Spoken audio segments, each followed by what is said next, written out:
লোহিত সাগর উপকূলে ইয়েমেনের একটি তেল বন্দরে যুক্তরাষ্ট্রের চালানো ভয়াবহ বিমান হামলায় বাড়ছে হতাহতের সংখ্যা। এখনও ধ্বংসস্তূপ থেকে উদ্ধার করা হচ্ছে অনেককে। এমন পরিস্থিতিতে আবারও লক্ষ্যবস্তুতে পরিণত ইয়েমেন। শুক্রবার স্থানীয় সময় রাতে রাজধানী সানায় বিমান হামলা চালায় মার্কিন সামরিক বাহিনী। বিষয়টি নিশ্চিত করেছে ইয়েমেনের রাষ্ট্রীয় সংবাদ মাধ্যম।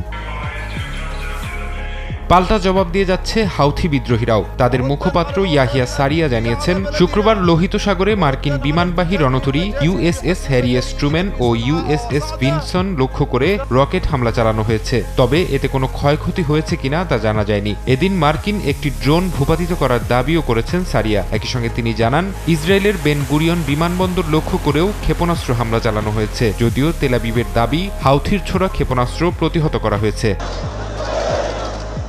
মার্কিন হামলার মুখেও ফিলিস্তিনিদের প্রতি সমর্থন অব্যাহত রেখেছে ইয়েমেন। শুক্রবার রাজধানী সানার রাজপথে নামেন দেশটির হাজারো মানুষ। গাজায় চলমান আগ্রাসনের প্রতিবাদ জানান তারা।